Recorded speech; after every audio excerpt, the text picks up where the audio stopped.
Hi days, welcome back. എന്തൊക്കെയുണ്ട് എല്ലാവരുടെ വിശേഷങ്ങളും? എല്ലാവരും സുഖമായിട്ടിരിക്കുന്നു. അപ്പോൾ ഞാൻ കിച്ചണിൽ കയറിയിട്ടുണ്ട് നമ്മുടെ നോമ്പ് പണികളൊക്കെ തുടങ്ങാനായിട്ട്. ഞാൻ മാത്രമല്ല, എല്ലാവരും ഉണ്ട് കേട്ടോ. ഞാൻ പറഞ്ഞല്ലോ, ഞാൻ ഹസ്ബൻഡ് വീട്ടിൽ പോവാണ്. ഞാൻ ഹസ്ബൻഡ് വീട്ടിലാണ് കേട്ടോ ഇപ്പോൾ നിൽക്കണേ. അപ്പോൾ ചിക്കൻ പൊരിക്കാനായിട്ട് ഇട്ടിട്ടുണ്ട്. സ്നാക്സിന് എടുക്കണം, അല്ലാതെ നമുക്ക് ചിക്കൻ പൊരിച്ചത് എടുക്കാനുണ്ട്. അപ്പോൾ ഞാൻ പൊരിച്ചുകൊണ്ടിരിക്കുക കേട്ടോ.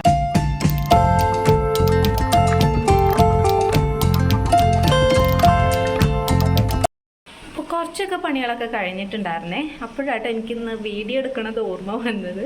ഞാൻ മറന്നു പോയി, കാരണം ഓരോ തിരക്ക് കാരണം മറന്നുപോയേ. അപ്പോഴാണ് ഉപ്പയാണ് കേട്ടോ ഓർമ്മപ്പെടുത്തിയത്. അല്ല, ഈ വീഡിയോ ഒന്നും എടുക്കണില്ലേ, എന്തുണ്ടാക്കുന്ന സ്പെഷ്യൽ സ്നാക്സ് ഒന്നും വീഡിയോ എടുക്കണില്ലേ എന്ന് പറഞ്ഞിട്ട് ഉപ്പയാണ് കേട്ടോ എന്നെ ഓർമ്മപ്പെടുത്തിയത്. അപ്പോഴാണ് അങ്ങനൊരു സംഭവം ഉണ്ടല്ലോ എന്ന് എനിക്ക് ഓർമ്മ വന്നത്. അപ്പോൾ നമുക്ക് ഫുഡായിട്ട് ചോറും കറിയൊക്കെ റെഡിയാക്കിയിട്ടുണ്ട് കേട്ടോ. ചോറും മാന്തൽ കറിയും മാന്തൽ പൊരിച്ചതും ഉപ്പേരിയും ഒക്കെ റെഡി ആയിട്ടുണ്ട്. ഇത് നമുക്ക് നോമ്പ് തുറക്കുമ്പോഴത്തേനുള്ള സ്നാക്സിനാണേ. അപ്പോൾ അത് റെഡിയാക്കി കൊണ്ടിരിക്കുകയാണ്. കുറച്ച് ക്ലീനിങ് പരിപാടികളും കുറച്ച് കഴിഞ്ഞിട്ടുണ്ട്. ഓരോ പണികളായിട്ട് കഴിഞ്ഞുകൊണ്ടിരിക്കുന്നുണ്ട്. പിന്നെ കഴിഞ്ഞ് ഫൈസിനെ ട്യൂഷനാക്കാനുണ്ട്, അപ്പോൾ അതിനെ കൊണ്ടാക്കണം. അങ്ങനെ കുറച്ച് പരിപാടികളുണ്ട്. അതൊക്കെ നമുക്ക് കാണാൻ വഴിയെ. അപ്പോൾ ഒരിക്കൽ കൂടി എല്ലാവർക്കും എൻ്റെ വീഡിയോയിലോട്ട് സ്വാഗതം. അപ്പോൾ ആദ്യമായിട്ടാണ് എൻ്റെ വീഡിയോ നിങ്ങൾ കാണുന്നുണ്ടെങ്കിൽ പ്ലീസ് ഒന്ന് സബ്സ്ക്രൈബ് ചെയ്യണേ, ലൈക്ക് ചെയ്യാനും ഷെയർ ചെയ്യാനും കമൻറ്റ് ചെയ്യാനും മറക്കലേ. തൊട്ടടുത്തുള്ള ബെല്ലൈക്കൺ അടിച്ചു പൊട്ടിക്കുക, ഓൾ എന്ന ഓപ്ഷൻ എനേബിൾ ചെയ്ത് വെക്കുക. സ്നാക്സ് ആക്കിയിട്ട് മോനെ ട്യൂഷന് കൊണ്ടാക്കണം എന്നാണ് പറഞ്ഞിട്ടുണ്ടായിരുന്നത് ഞാൻ. പക്ഷേ എനിക്ക് സ്നാക്സ് ആക്കാനുള്ള ഒരു ടൈം കിട്ടിയില്ല കേട്ടോ. വന്നിട്ട് ചെയ്യാമെന്ന് ചോദിച്ചിട്ട് അങ്ങനെ വേഗം പോയി.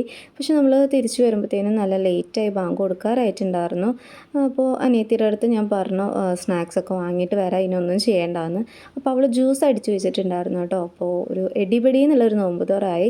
നമ്മൾ ടേബിളിലൊന്നും സെറ്റ് ചെയ്യാനൊന്നും ടൈം കിട്ടിയില്ല കേട്ടോ. നമ്മൾ കിച്ചണിലൊക്കെ തന്നെ ഇരുന്ന് നോമ്പ് തുറക്കുകയാണ്. ഞാൻ വേഗം പച്ചവെള്ളമൊക്കെ കുടിച്ച് നോമ്പ് തുറന്നു കേട്ടോ. നമ്മളെല്ലാവരും ഒത്തുകൂടുമ്പോഴാട്ടോ കൂടുതലും ടേബിളിലൊക്കെ ഇരുന്ന് കഴിക്കുന്നത്. അതായത് ഇക്കയുടെ അനിയനെ എല്ലാവരും കൂടുമ്പോൾ ആണ് അങ്ങനെ കഴിക്കുന്നത്. അല്ലെങ്കിൽ നമ്മൾ കുറച്ച് പേരൊക്കെ ഉള്ളതെങ്കിൽ നമ്മൾ കൂടുതലും കിച്ചണിൽ കൗണ്ടർ ടോപ്പിലൊക്കെ വെച്ച് അങ്ങനെ കഴിക്കാറ് കേട്ടോ. ഇതിനും വേറെ രസമാണ് അങ്ങനെ ഇരിക്കുമ്പോൾ. നമ്മൾ നോമ്പ് തുറക്കുന്നതിനിടയിൽ നമ്മുടെ ട്രിപ്പിൾസ് ബേബീസിൻ്റെ ഒരു ബഹളമയം തന്നെ നടക്കുന്നുണ്ട് കേട്ടോ. അവർക്ക് തണുത്ത ജ്യൂസ് കിട്ടാനൊക്കെ ഉള്ളൊരു ബഹളമാണ്. വെള്ളമൊക്കെ കുടിച്ച് ഓരോ സ്നാക്സ് എടുത്ത് കഴിക്കുന്നതിൻ്റെ ഇടയിലാട്ടോ അനിയത്തി പറയുന്നത്, അല്ല നിങ്ങളുടെ ഹസ്ബൻഡിനെ കാണിക്കുന്നില്ലേ എന്നിങ്ങനെ ചോദിച്ചു കേട്ടോ. അപ്പോഴാണെങ്കിൽ എനിക്ക് ഓർമ്മ വന്നത്, അയ്യോ ഞാൻ ആരെയും കാണിച്ചില്ലല്ലോ എന്ന്. പിന്നെ ഇക്ക വന്നിട്ട് ആദ്യത്തെ നോമ്പ് തോറയും കൂടി ആയിരുന്നു കേട്ടോ. പക്ഷേ എന്താ ചെയ്യുക, നല്ല രീതിയിലൊന്നും അറേഞ്ച് ചെയ്യാനോ സെറ്റ് ചെയ്യാനോ ഒന്നും പറ്റിയില്ല. നമുക്ക് ടൈം കിട്ടിയില്ല. പുറത്ത് പോയി വന്നപ്പോൾ ലേറ്റായി പോയി കേട്ടോ.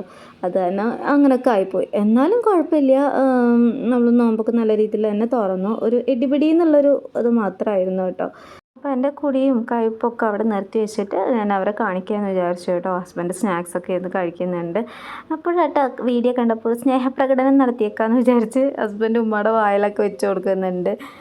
ബാക്കിയുള്ളവരെ കാണിക്കാനൊന്നും അവർ സമ്മതിച്ചില്ല കേട്ടോ. അവർ നല്ല കോലാണ്, അതൊന്നും കാണിക്കണ്ടെന്ന് പറഞ്ഞു കേട്ടോ. അതിൻ്റെ പ്രശ്നം കാരണം പോസ്റ്റ് ചെയ്യാൻ പറ്റിയില്ല കേട്ടോ ഈ വീഡിയോ ഒന്നും.